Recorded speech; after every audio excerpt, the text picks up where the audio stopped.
So I was at my dad's the other day, helping him out with a few things up at his farm, and he said, you know, I heard in one of your videos that you would love to have a brush hog.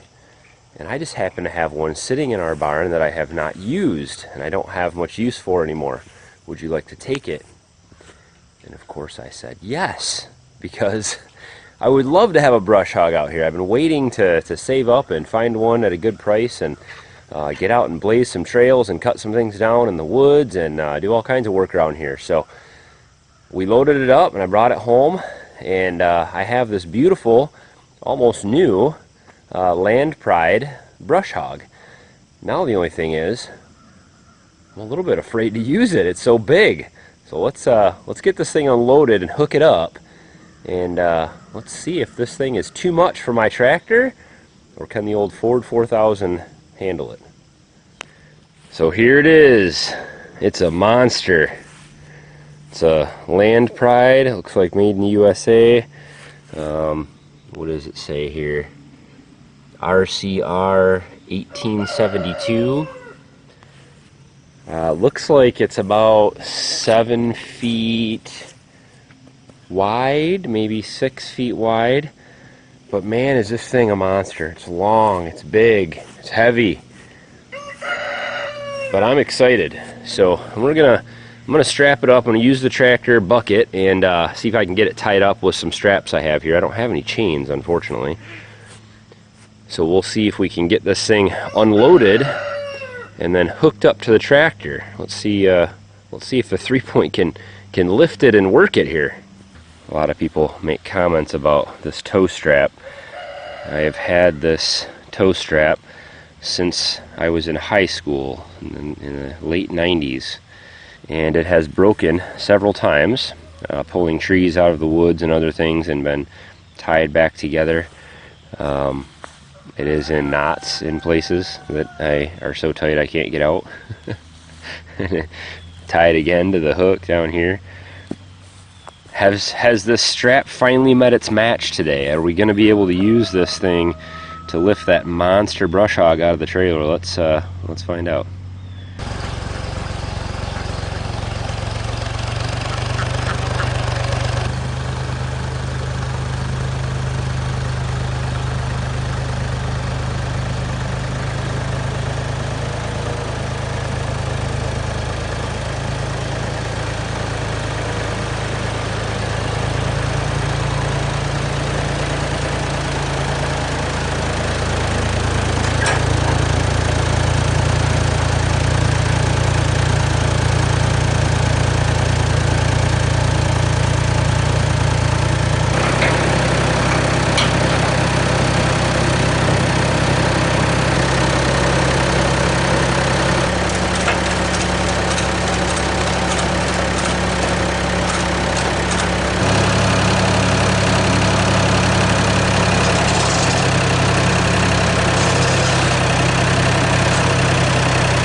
I really can't get underneath it safely, but I can show you what it looks like under here. This is the, I guess you'd call these blades. They're not super sharp, it doesn't look like, but they're just giant pieces of flat steel.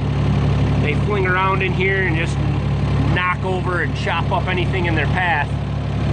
These things can handle small trees. They hit something, they can kind of rotate on those pivot points right there. So if they're flinging around here real fast, they're going to hit a tree or something. They'll allow it to pass through if it's too big. So you can pretty much run over anything. But man, this thing is a beast.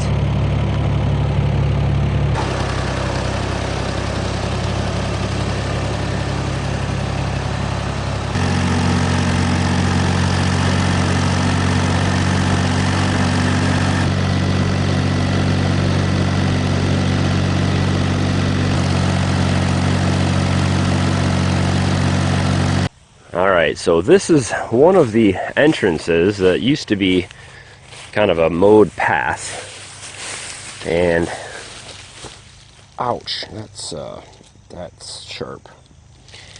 Those are prickers. A lot of brush in here. There was some wood on the ground in here too, a tree that I cut down last year. But what I'd like to do is come through here and mow a path. Maybe back that way. There's a maple tree back there I'll need to get to in the spring.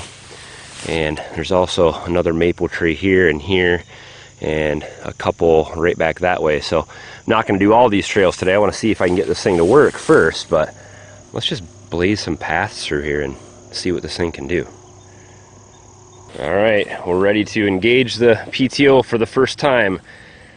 So it's either going to throw my transmission apart, or it's going to work and be awesome.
It's got a lot of momentum once that thing starts going.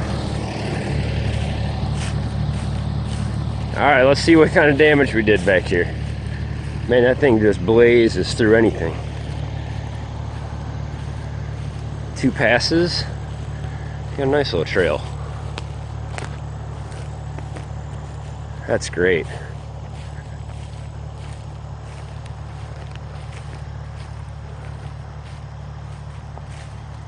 Sticks, branches, trees. So now I can come in here and clean this up and get back to our maple tree. Last year I was carrying buckets of sap through that. Now I can just drive over it all. Pretty nice. Man, that's gonna be awesome out here. Let's go cut one more trail.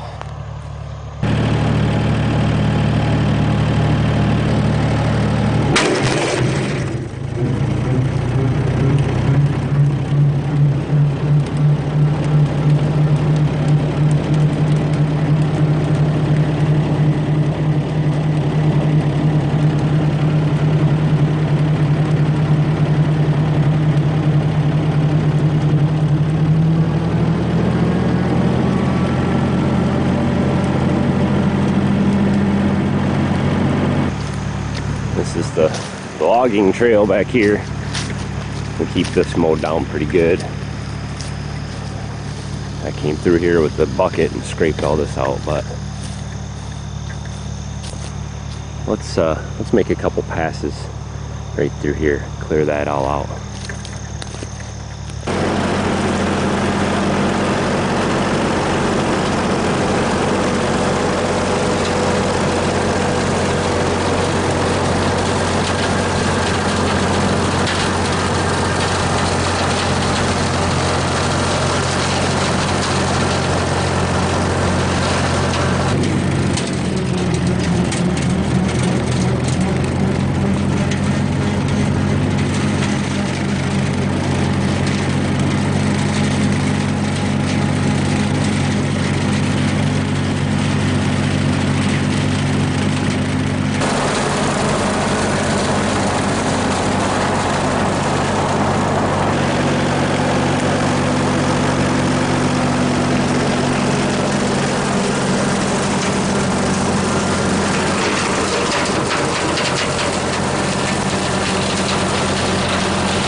All right, that's cool. That'll work.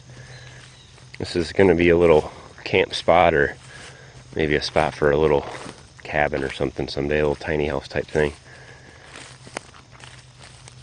So we'll keep it mowed. Now I have something I can mow this with. I did notice that this tire wasn't always spinning.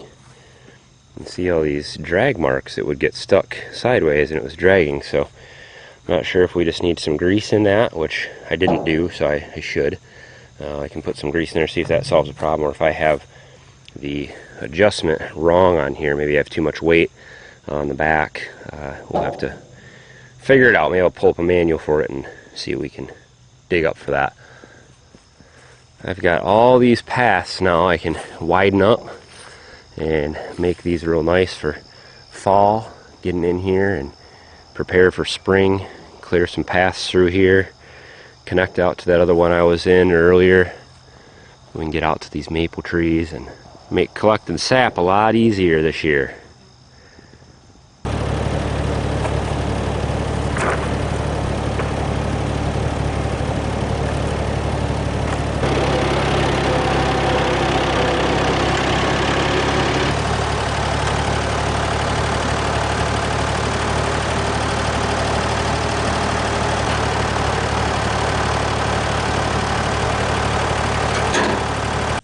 Well, this will be the resting place for this for now, until I can get good cover for it here somewhere. But I think it ran pretty well on this old tractor, and even tore through some dirt and some pretty, decent sized seedlings and other things, a bunch of logs and stuff in the trail, and didn't really have an issue. Bogged the tractor down a little bit here and there, but it just fires right through it. So can't complain about having an old tractor.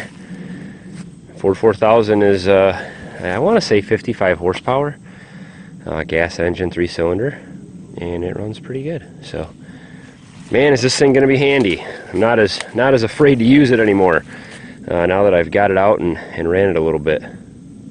I was a little bit leery about firing it up for the first time, getting used to it, but it runs pretty good behind this tractor. I don't feel unsafe with it at all, and man, it's a big noisy piece of machinery though. It's great. So look forward to some trailblazing coming soon here in the fall. Probably have to wait a little bit though. I don't want to interrupt the deer too much out there, so we'll maybe wait till I get a few deer this year, then we'll get out there. But as always, guys, thumbs up on the video if you enjoyed or were entertained at all. And if you guys are experts with brush hogs, you got any advice for me, I'll take it. I'm not offended by solid advice. So as always, guys, thanks for watching. Have a good one.